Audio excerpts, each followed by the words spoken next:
유대인들에게는 성경을 보는 안목이 네 가지가 있습니다.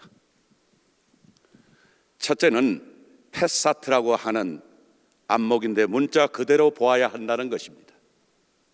성경을 보되 문자 그대로 보되 조금도 하나님의 말씀을 가감해서는 안 된다라고 하는 것이 패사트입니다. 두 번째, 유대인들이 성경을 보는 안목이 있는데 레마지라고 하는 것입니다. 하나님의 말씀에 암시적인 의미가 있다라고 하는 것입니다. 이것은 누구에게나 보여지는 것이 아니고 하나님께서 특별한 때에 특별한 사람에게만 영감을 주셔서 그 사람을 말씀으로 붙들어 주시고 그 사람을 쓰신다고 하는 것입니다. 레마지. 로버트 슐러 목사님께서 수종교회를 건축할 때에 어려움에 부딪혔습니다. 도저히 교회를 지을 수 있는 그런 가능성이 없었습니다. 인간의 한계점을 느끼게 되었습니다. 그때 로버트 슐러 목사님에게 누가복음 9장 62절의 말씀이 손에 쟁기를 잡고 뒤를 돌아보는 자는 하나님의 나라에 합당치 아니하다라고 하는 말씀이 주어집니다.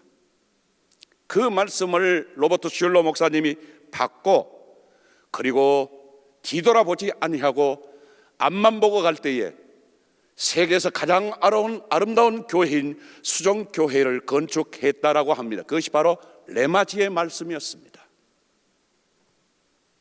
세 번째, 유대인들이 보는 성경의 관점은 테레시라고 하는 것입니다.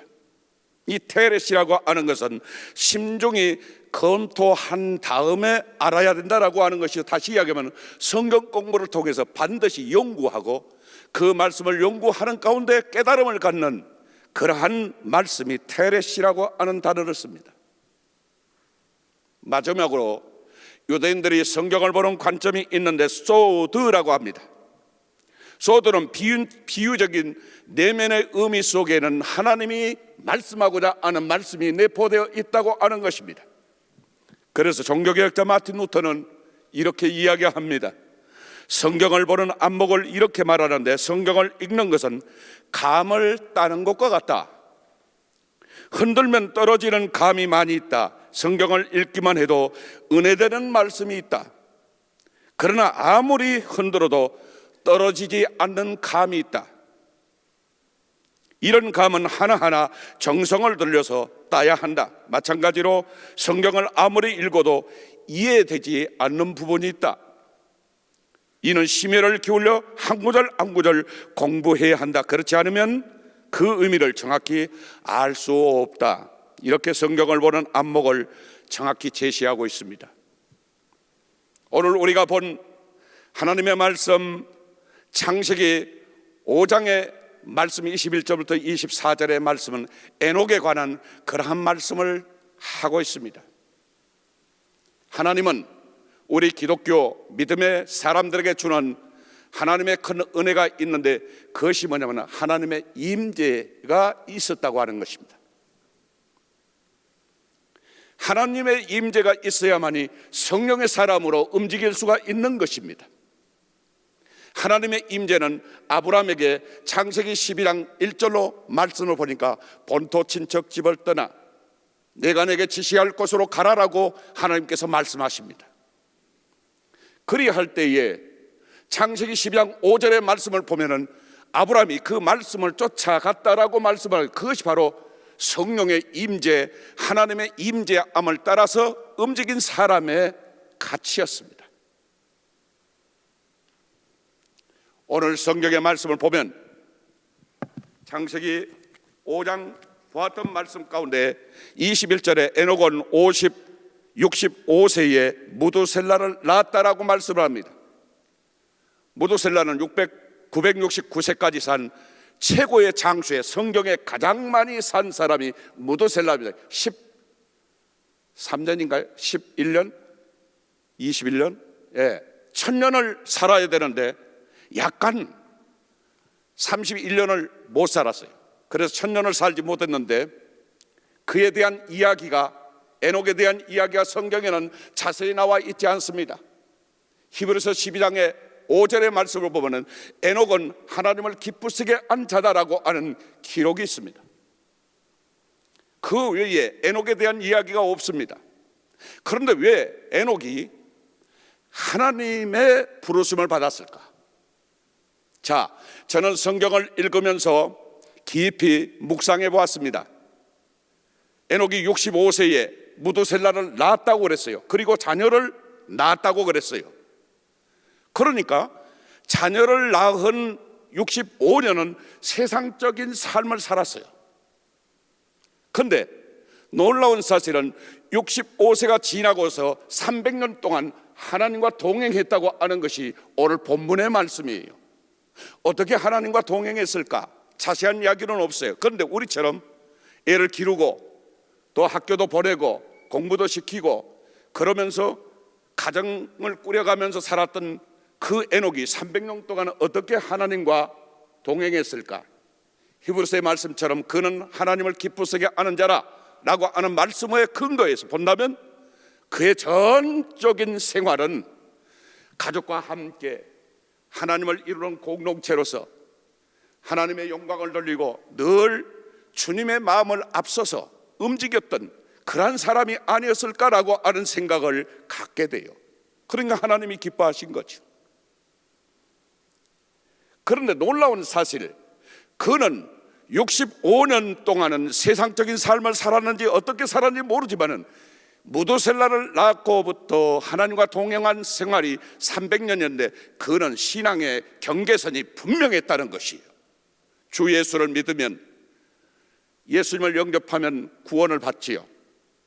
구원을 받은 하나님의 자녀로서 살아갈 때에 그는 분명한 경계선을 가지고서 그때는 세상의 삶을 살지 않냐고, 세상의 하나님 그런 세상의 관점으로 살지 않냐고 하나님 관점으로 살았다라고 하는 것이 300년 동안 동행하고 그는 죽음을 보지 않고 하나님의 들림을 받았다고 하는 것입니다. 저는 오늘 말씀을 이렇게 보면서 또 우리 목사님 생각하면서 늘 어떤 생각을 했냐면 참 일꾼이시다.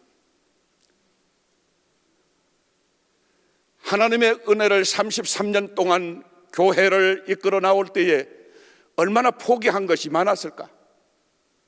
내려놓지 아니하면은 하나님은 함께 하지 않거든요. 늘 내려놓는 그러한 자세.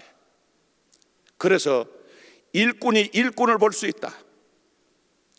우리 일꾼으로 살았던 우리 목사님께서 33년 동안을 유호숙 목사를 보았습니다. 여러분, 이 교회는 참 행복한 교회입니다.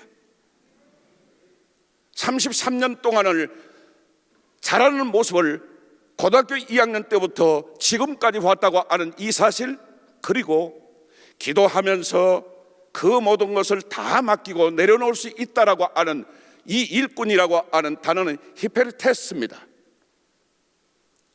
히페르테스가 됐다는 거예요.